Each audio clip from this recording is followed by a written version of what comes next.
Olá pessoal, Deus abençoe vocês, sejam muito bem-vindos ao nosso podcast de comemoração de 10 anos do Champions. Nosso Na Resenha, hoje recebendo o Júlio César, irmão, que privilégio receber você, obrigado, que honra. Irmão, a honra é minha, primeiro parabenizar vocês pelos 10 anos. Muito obrigado. É uma honra estar aqui com vocês e vamos nessa. Vamos nessa, irmão. A gente, nessas semanas aqui, a gente está recebendo pessoas muito especiais, atletas, assim, que têm uma história tão legal. E a verdade é que o atleta, por si só, ele já ensina tanto a gente, não é? Então, pela, enfim, superação, pela história de vida, eu tenho certeza que a sua vida vai edificar, assim, muitas pessoas que vão nos ouvir. E eu queria que a gente começasse, irmão, falando, assim, como começou o futebol na sua vida, porque você é um cara alto. Você é o cara mais alto que eu. Eu vi que você tem 1,93 m. Eu tenho 1,91 m. Você já foi direto pro gol, cara? Como que foi isso? Bom, na verdade, Pedro, eu venho de uma família de atletas, né? O meu pai foi goleiro. Por uma infelicidade, antes dele se profissionalizar, ele acabou quebrando a perna. Ele ia para um clube na semana seguinte, num final de semana, em um jogo entre amigos, ele acabou quebrando a perna. Minha mãe jogou handball muito tempo. Que legal. E aí veio meu irmão mais velho foi goleiro muitos anos, né? Jogou em vários clubes pelo Brasil, Bahia, Paraná Clube, Santa Cruz, aposentou agora. E a minha irmã, eu sou o caçula, né? E a minha irmã foi atleta há alguns anos de atletismo. Chegou a competir pelo Vasco da Gama, nos tempos áureos que o Vasco teve. Foi medalhista, enfim, alcançou lugares altos aí no atletismo. E eu iniciei ali com 6, 7 anos já, futsal, futebol de campo, assistia muito meu irmão, a época que ele jogava na categoria de base no Paraná Clube em Curitiba, e foi despertando. Só que, até é engraçado, mas eu não iniciei como goleiro, eu iniciei como atacante. É mesmo, rapaz? Iniciei como atacante. Isso lá no Paraná? Não, isso lá em Santa Catarina. Ah, ok. Aí, enfim, iniciei como atacante, gostava. E um dia, num torneio escolar, o goleiro estava gripado. E aí o nosso treinador do nosso colégio falou, nossa, e agora? Quem eu coloco? Ô, Júlio, você quer? Falei, eu vou, professor. Rapaz, me colocou, comecei a pula daqui, pula dali. Você apaixonou? Fiquei apaixonado, tava no sangue. Meu pai foi goleiro, meu legal, irmão também. E eu também. E daí foi se desenrolando a história. Isso então em Santa Catarina. Santa Catarina. Qual cidade você é? Eu sou natural de Guaramirim, mas os meus pais moraram a vida toda em Jaraguá do Sul. Ah, okay. É do lado, uma né? Cidade um pouco maior, não é? Jaraguá é um pouco mais desenvolvido, né? Uhum. Mas meus pais têm os negócios deles em Guaramirim e é a nossa cidade natural. E aí, a partir daí, qual foi o primeiro clube que você saiu de casa para começar a sua jornada aí? Bom, eu saí de casa com 12 anos. 12 anos eu fui para o Paraná Clube. Isso em Curitiba? Em Curitiba. O meu irmão já era profissional nessa altura, né? E fui fazer um teste, fui me adaptando e fiquei direto. Ali eu comecei a minha caminhada, mas em outros tempos, né? Outros tempos onde você com 12 anos já tinha muitas responsabilidades. Sim. Eu vejo hoje em dia, né? Nós convivemos aí com mais jovens também, e hoje em dia tem todo um cuidado, né? Tem psicóloga, Sim. Tem uma pessoa própria que cuida do lar que eles habitam, alimentação. Na nossa época, meu amigo... Era todo mundo precoce, né, cara? Se vira! Era a gente que tinha que acordar às 6h30 da manhã, ir pro colégio, tirar nota boa, ficar ligado com tudo. Então, eu até aconselho, às vezes, os meninos hoje mais novos, em clubes que têm uma boa estrutura, para eles darem valor. Exato. Porque antigamente nós não tínhamos isso. Era bem mais difícil. E isso, de uma certa forma, vai tornando essa geração muito acomodada. Não é? Porque estava conversando agora há pouco com outro atleta, e ele falando assim que os atletas, assim, muitas coisas da vida são muito precoces, né? Então, com 12, 13 anos você já tem responsabilidades, né? E às vezes ficando longe de casa. São muitos desafios, mas que antes era de fato mais desafiador ainda, né? Pela falta de estrutura, de informação. Não é? Sem dúvida. Mas, ao mesmo tempo, acho que foi muito correta a palavra que você colocou. Nos trazia mais responsabilidade. Porque tinham pessoas que nos ofereciam de tudo. Exato. E aí vinha a nossa educação familiar, né? E graças a Deus... A base, né? Pela vida dos meus pais, que nos deram uma educação muito boa para saber o que era certo, o que era errado, o que pode e o que não pode. Só que, de forma precoce, eu mesmo tinha que decidir. Eu quero isso ou não quero isso. E isso é um negócio legal também para os meninos que estão iniciando, eles entenderem que todas as decisões que eles tomarem vão ter consequências. Então, assim, já é um conselho que eu deixo para vocês. Pense bem, né? Ore, veja bem as decisões que vai tomar em todos os campos da vida, porque todas elas vão acarretar em consequências. Isso em todas as áreas, literalmente, né? Eu acho que não tem nada assim mais real do que a lei da semeadura. Aquilo que nós plantamos, a gente vai colher. As boas escolhas, as más escolhas, isso é para a vida inteira. Né? Literalmente. É por isso que realmente a gente tem que estar muito atento a isso. Se você estiver plantando bem, descansa. Fica tranquilo. Agora, exato. se você estiver em vai colher. caminhos um pouco tortuosos, um pouco que não agradam a Deus, toma cuidado, que a colheita Meu irmão, vai. e qual foi o clube que você se profissionalizou? Foi Botafogo? Então, na verdade, no próprio Paraná Clube eu fiz o infantil ali, mas olha que interessante. O meu irmão já era goleiro do profissional, o meu pai... Do Paraná. No Paraná. O meu pai vira e mexe e assistia os jogos, eles conheciam a nossa família, mas com 14 anos, nós estávamos em 2 goleiros no infantil. E o outro goleiro desenvolveu antes de mim. Então eu não era tão alto. Eu demorei um pouco mais para desenvolver. Eles acharam por bem me dispensar. E eu fui para outro clube, que na época se chamava Malutron. É um clube de Curitiba também.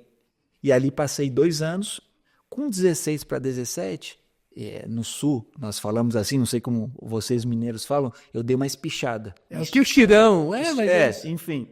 E aí os caras, nossa, esse menino cresceu e tal. Aí me trouxeram de volta. E aí no próprio Paraná Clube eu me profissionalizei.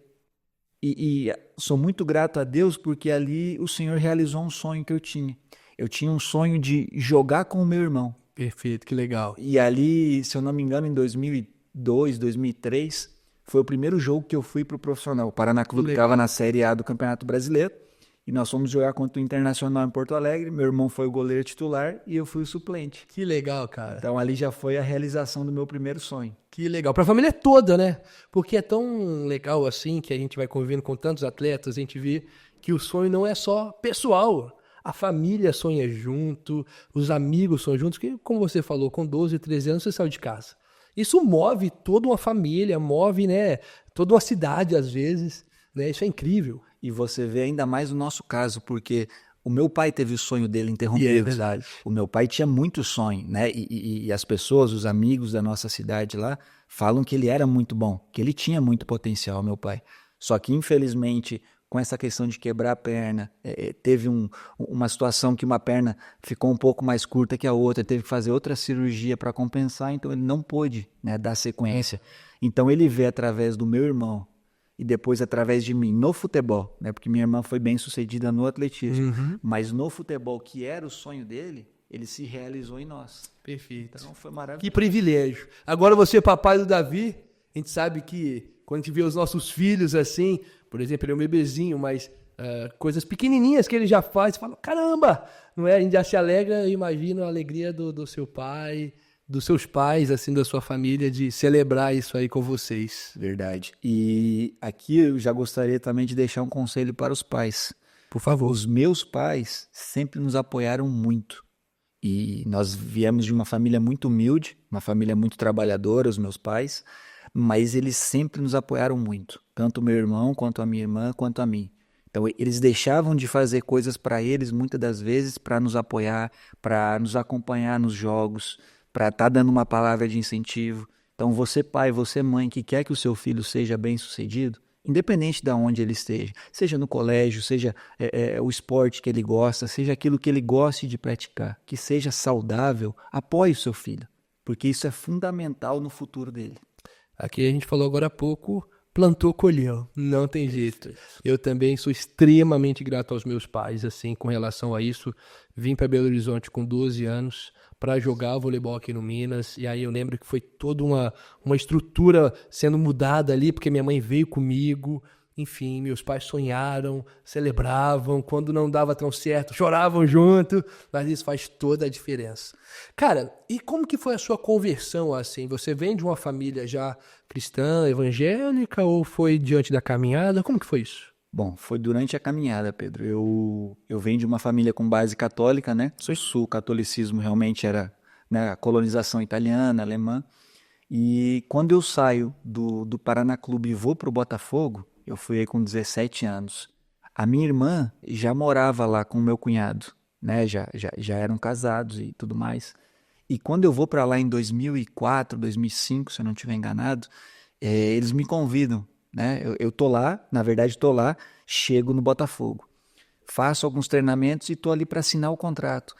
Mas noto que tá meio travado o negócio. Mas eu sem conhecimento espiritual nenhum. E então vou passar o final de semana na casa da minha irmã, do meu cunhado, na sogra do meu cunhado, e eles me convidam para ir ao culto, né? Na Assembleia de Deus lá de Bangu. Lembro como se fosse hoje. E me convidam, eu, não, vamos, tal, tudo bem. E quantos anos, mais ou menos? Eu tinha uns 17, Ah, 17 para 18. E chegamos lá, assistimos ao culto, né? Foi finalizando o louvor, a oferta, a palavra, e aí o pastor faz o apelo. E a minha irmã, uma forma muito suave, muito cuidadosa, fala: Júlio, você quer ir lá na frente? Eu falei: eu quero. Eu te acompanho. Ela veio, me acompanhou, foi comigo, aceitei Jesus, um momento assim maravilhoso. E no dia seguinte, a bondade e o cuidado do Senhor já como se liberasse uma chave já. No dia seguinte, eu assino o contrato com o Botafogo. Olha, Como se tivesse alguma coisa travando, eu tomei aquela precisava de decisão. um posicionamento ali. Perfeito. O posicionamento foi estabelecido, Deus abriu a porta, eu finalizei o contrato e as coisas Que legal. fluíram. Mas, aí é experiência minha, né? Eu comecei a jogar muito jovem no profissional do Botafogo. E, enfim, no Rio de Janeiro, as coisas, mesmo tendo uma base muito boa, eu não passei a ter uma frequência na igreja, direto já, né? Passar por um discipulado, se batizar, enfim, tudo isso. Eu não segui. E o mundo, ele te oferece muitas coisas quando ele quer que você não esteja no centro da vontade de Deus. E principalmente um jogador de futebol jovem, Perfeito. no Rio de Janeiro. E eu peguei aquela época do Romário no Gol 1000. Uhum. Então, um menino, jogando, Romário com 999 gols, a imprensa toda veio em cima de mim. E aquilo para mim foi muito bom, né? Porque me deu... Só que aí aqueles convites que não são de Deus também vêm. E aí, como eu não estava tão firmado no Senhor, eu acabei aí bebida, balada, tudo aquilo que não soma e não acarreta nada de produtivo. E eu compartilho isso do meu testemunho justamente para edificar esses jovens. Cara, o mundo não tem Não nada. vale a pena. O mundo não tem nada, tudo é passageiro. Você vai para uma balada, passageiro, bebe, passageiro, nada disso preenche. São só, não são não felicidades, são momentos ali que você acha que você está feliz. Eu sei porque eu falo pelo que eu vivi. Eu chegava em casa triste, deprimido no meio da madrugada. Não existia realização, né? Não, eu não era completo, né? E aí, enfim, joguei, passei um tempo.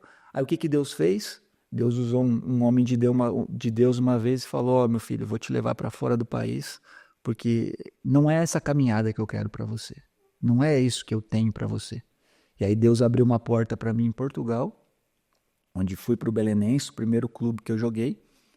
Lá, o pastor da igreja, da Assembleia, que eu aceitei Jesus no Rio de Janeiro, conhecia o pastor de Portugal. Fez uma ponte. Fez uma ponte. E a minha irmã e meu cunhado, maravilhosos nisso, me ajudaram demais. Aí conheci o pastor Enoque, um homem de Deus, pastora Leila, a esposa dele. Aí ali eu tive crescimento. Legal. Ele começou a me ensinar da palavra, me batizou nas águas. Ali eu fui crescendo. Em Portugal? Em Portugal já.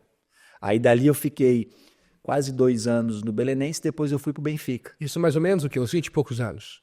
Eu devia ter uns 25 por aí. Entendi. 2010, por aí, 2011. E aí eu fui desenvolvendo, né? Aí, a partir daí, você se posicionou mais? Aí eu posicionei mais. Aí eu fui vendo mais aquele negócio, né? Uma coisa é você ouvir falar de Deus. Outra coisa né, é você ter experiências com Deus. E aí eu fui tendo experiências do cuidado, do amor do Senhor. Tive muitos livramentos. Eu tive uma queda de cabeça. Eu trombei uma vez lá em Liverpool, um jogo que nós tivemos. Eu tive um princípio de traumatismo craniano. Misericórdia. No jogo? No jogo. Eu tive que sair no meio do jogo, passei muito mal, enfim. Mas ali eu pude ver todo o cuidado, a importância de ter uma igreja orando por mim, de ter Suporte, né? Perfeito, uma cobertura espiritual. Exato. Que muitas das pessoas hoje acham, não é importante congregar, irmão. É importante demais você estar debaixo da cobertura de um pastor, de um homem de Deus, de uma igreja que ora por você. Enfim, e aí foi deslanchando, sabe? Irmão, e a gente sabe assim que esse mundo do esporte, principalmente futebol, é um mundo corrompido, assim, onde pessoas são muito assim de versículos, de fotos, mas a verdade é que a gente não vê pessoas posicionadas, pessoas que realmente vivem aquilo que dizem crer. E para você, diante desse momento que você se posicionou, quais foram os maiores desafios para que você conseguisse viver a sua vida com o Senhor? Porque hoje, convivendo com atletas, enfim, eu vejo que existe uma certa perseguição, né, assim, tentando calar a voz, tentando diminuir esse posicionamento, mas como que você lidou com isso? Bom, eu tive um grave problema, Pedro, que nessa fase, eu gostava, até para não perder a amizade, para não perder relacionamentos, eu às vezes preferia agradar as pessoas e eu desagradava a Deus. Uhum. E aí até o momento que eu tive uma experiência muito profunda com Deus, e aí eu entrei nesse momento de fazer o que não, agora eu vou agradar ao Senhor. E se ainda assim eu tiver que desagradar as pessoas para agradar a Deus, eu vou desagradar. Porque eu tenho que agradar primeiro ao Senhor, eu tenho que ter um posicionamento, né? E eu vejo hoje em dia muitas pessoas indo na onda, sabe? Ai, mas poxa, será que eu vou desagradar o fulano? Será que eu vou desagradar o Uma Senhor? busca por aceitação, né, cara? A nossa geração busca muito isso. Para que você não seja o careta da galera, né? E hoje em dia eu vivo o oposto, né? Eu procuro viver bem com todos, como a palavra de Deus nos ensina, mas eu sou posicionado. Se eu tiver que me posicionar e falar, não, daqui eu não passo, daqui eu não vou passar, porque eu sei que há um limite, né? Nós somos crentes, nós temos um determinado limite até onde nós podemos ir. Se passar daqui, isso aqui vai desagradar a Deus, então eu não prossigo. Né? Mas para isso, com certeza, a gente acaba sendo perseguido, né? As pessoas, infelizmente também, uns pagam pelos outros. Sim. E eu vou até abrir um parêntese aqui engraçado, é até um momento engraçado que eu vou compartilhar, tem a ver com o meu sogro, porque quando eu conheci a Lu, nós nos conhecemos na época da pandemia, e eu estava jogando no Grêmio, né? A Lu, a família toda da Lu aqui de Belo Horizonte. E como é que faz para conhecer pessoalmente? Na pandemia. Na pandemia. Nós não podíamos viajar, nós não tínhamos nenhum tipo de liberação do clube. Cara, eu falei, o que eu vou fazer? Eu tenho que fazer a coisa correta, mas eu não posso estar pessoalmente. O que acho que é o correto. O homem deve ir até a casa do sogro, da sogra. Se posicionar. Totalmente, uma postura de homem, correto, né? Falei, vou ter que fazer uma chamada de vídeo para ele. Mentira. Foi. Vou ter que fazer uma chamada de vídeo para ele. Aí fiz a chamada e tal. Aí conversei, me apresentei e tal. Só que pela imagem que uma boa parte dos jogadores tem, as pessoas acham, não, mas apronta, não, faz coisa errada. Por detrás ali. E é isso, perfeito. E eu lembro que eu conversei com ele. Falei, não, senhor, mano, eu não vou ficar falando muito para o senhor aqui que eu sou isso, que eu sou aquilo. A minha caminhada vai demonstrar para o senhor e para a dona Branca a minha postura. O quão eu estou seguindo uma linha reta, tênue, sem fazer as coisas erradas de uma forma transparente. E aí eu quero dizer para o senhor que em meio a tantos existe uma minoria que é correta. Existe uma minoria que é temente a Deus, que quer fazer as coisas que agrade ao coração de Deus, agrade a namorada, depois a noiva, a esposa, a família, para que a família esteja tranquila, porque eu entendo. Hoje eu sou pai, né? De uma forma precoce, o Davi tem nem 2 meses ainda, mas é lógico que eu vou querer saber quem é a família, claro que sim. como é que é, nesse caso, a moça, né? Não, eu quero que meu filho tenha uma...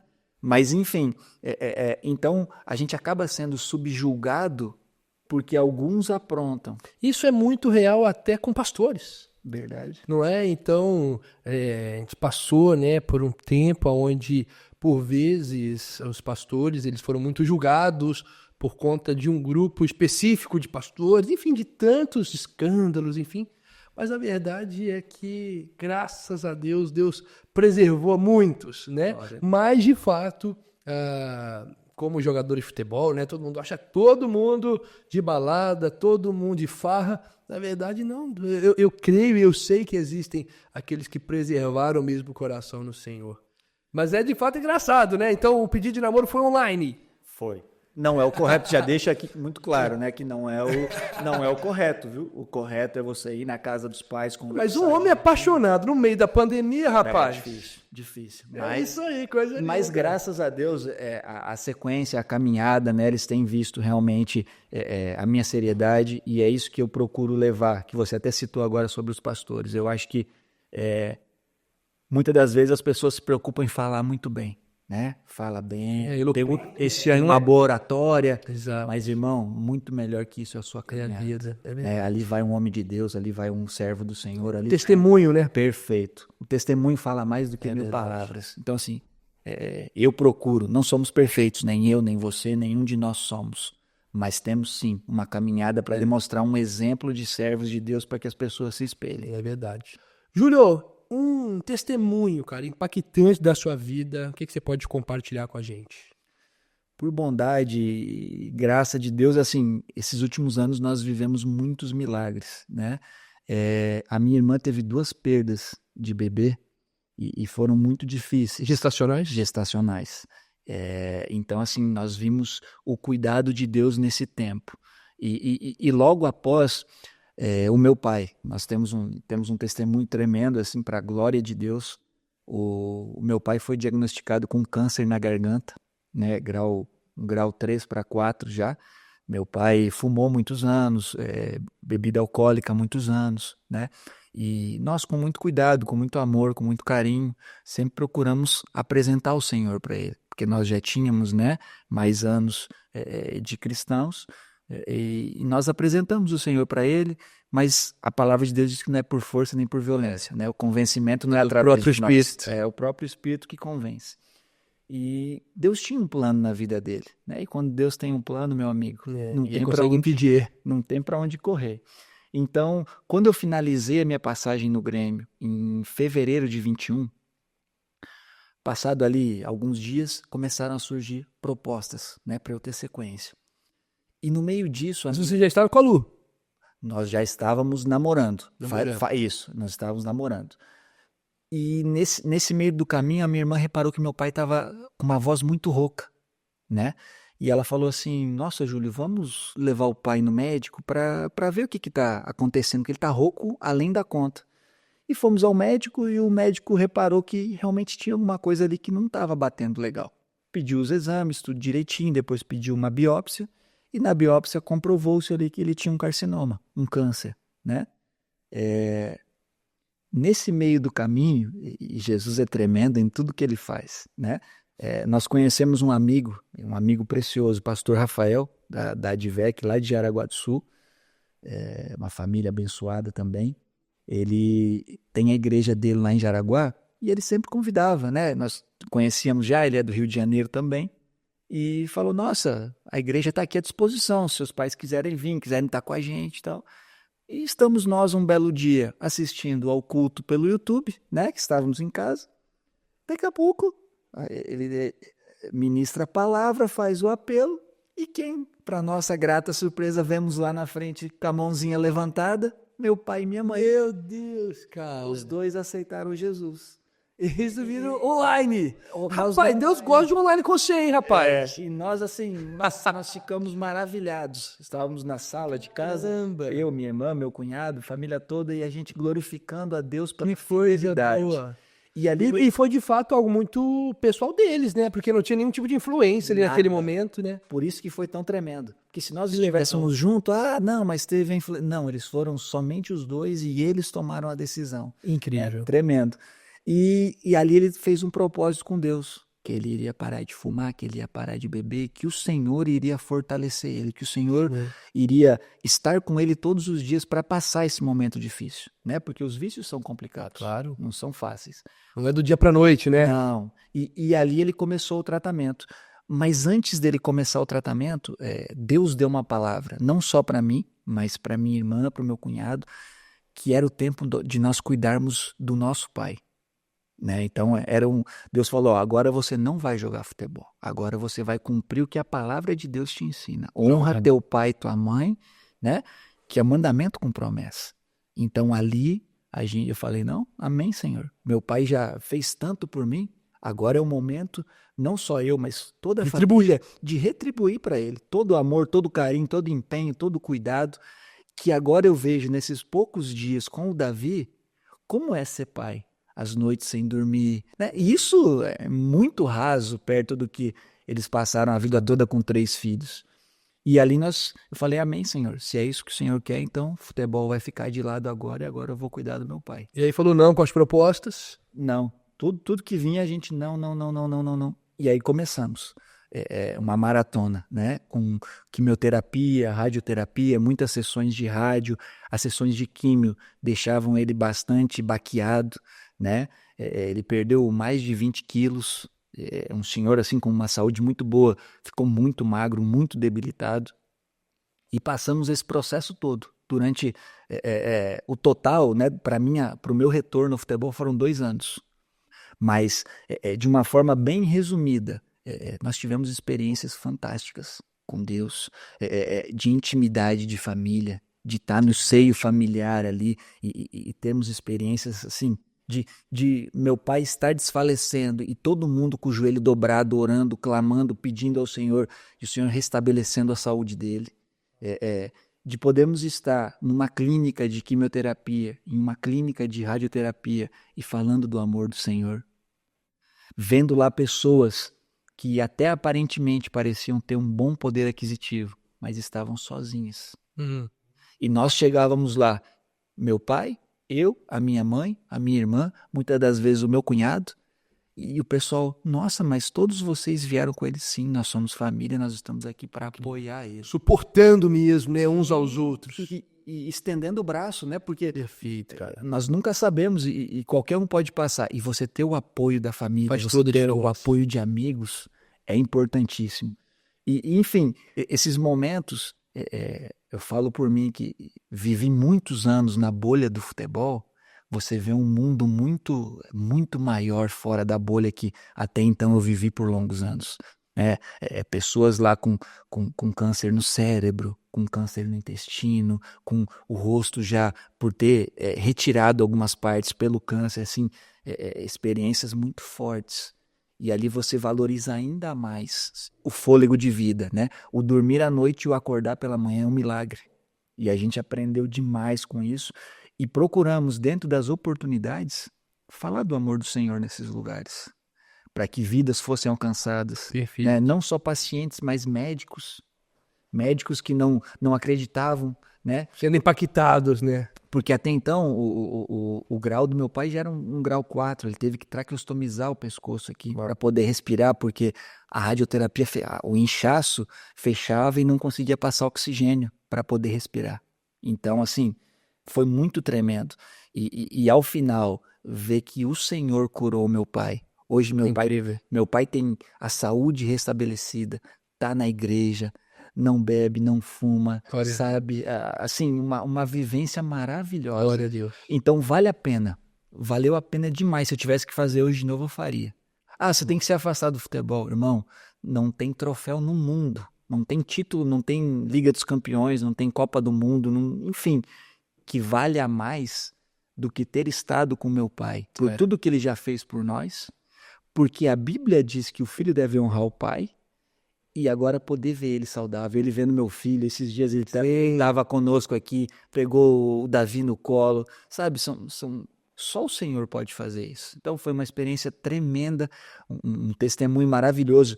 Pode ser que alguém esteja passando agora, que vai assistir a gente por um momento difícil, por um momento delicado. Irmão, creia, Jesus é poderoso para restaurar, para curar, para salvar, para libertar dos vícios, sabe? Foi maravilhoso.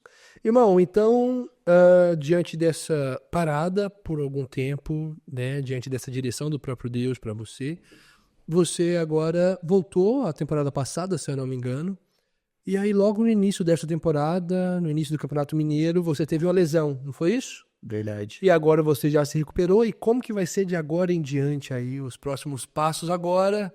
do Júlio papai, esposo. Verdade.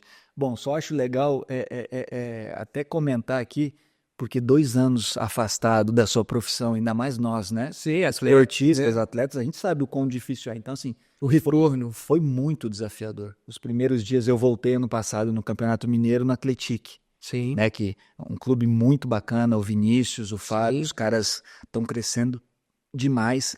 Já conseguiram, já estão na Série C do Brasileiro, tem uma proposta muito legal. A palavra de Deus é disseminada para crescer ali dentro, sabe? Então, assim, eu torço muito para que eles continuem crescendo com essa visão, sabe? E, enfim, depois fui para o CRB, fui jogar a Série B lá. Não consegui jogar tanto quanto eu gostaria, mas isso faz parte, né? E aí, esse ano, com a chegada do Davi e a Lu estando mais próxima dos pais e tudo, chegamos no consenso, vamos voltar para BH para jogar o Mineiro pelo Vila. Uma semana antes do Mineiro iniciar, eu rompo parcial o cruzado posterior do meu joelho direito. Foi cirúrgico? Não, foi... Como é que fala? Artroscopia? Não, não precisei, foi conservador. Foi feito Ah, ok. conservador com um suporte, né, que você coloca, imobilizado, com Sim, muletas, sim. enfim. Com brace, agora lembrei, com um brace imobilizador. E aí eu fiquei ali um mês e pouco, e depois iniciei fisioterapia, pouco a pouco. Mas eu sou um privilegiado nessa área. Eu nunca tinha tido nenhuma lesão grave. Eu nunca tinha ficado mais de 2 semanas fora de treinamento, enfim, tirando, né, a paragem dele por causa da questão do meu pai. Então, assim, para mim foi muito desafiador. Eu finalizei o meu processo todo agora no final de junho. Então foram 5 meses de recuperação total. Mas a palavra de Deus vai dizer que todas as coisas cooperam para o bem. É verdade. Né? Essa é a nossa esperança.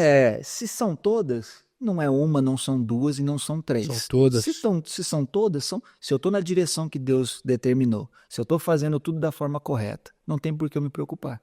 Né? Se Deus permitiu, enfim, eu creio que era porque o Davi era para nascer aqui, né? Nós estarmos nesse tempo, enfim.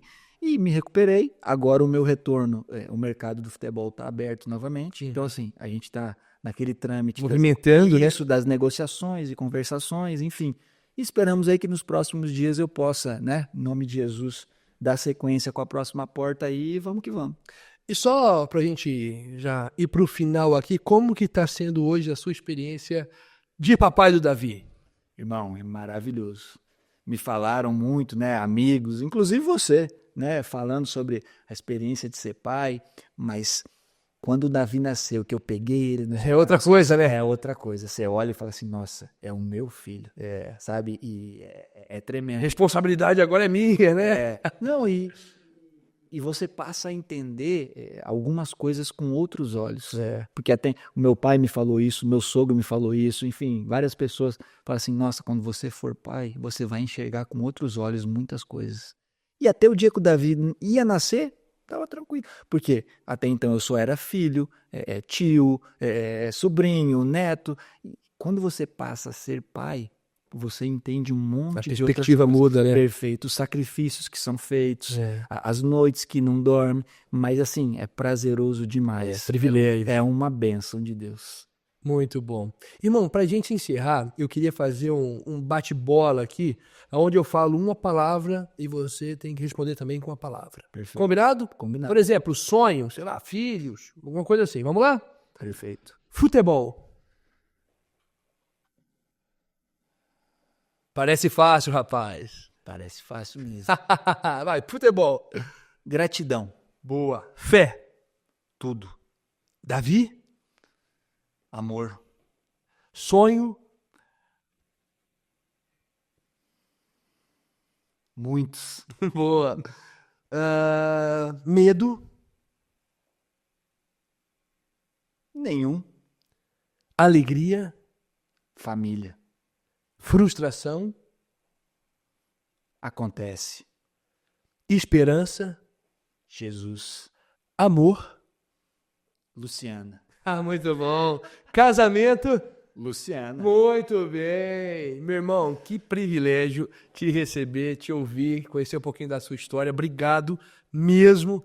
Que o Senhor abençoe você, a Lu, Davi, os próximos ainda, tá? Que vocês sejam assim imensamente felizes, continuando mesmo nos caminhos, nos propósitos do Senhor, e que nós precisamos e muito, meu amigo, de referências, e que vocês se levantem ainda mais, você, a Lu e agora o grande Davi, para serem de fato uma referência para a nossa geração, para a nossa nação, para atletas, para ministros, para filhos e famílias como um todo, em nome de Jesus. Amém, irmão. Muito obrigado pelo convite. Uma honra estar aqui com vocês. Parabenizar vocês pelos 10 anos. Glória a Deus. Obrigado. Nosso Senhor Jesus continue direcionando vocês, que vocês continuem impactando vidas, Amém. que vocês continuem fazendo a diferença. Amém.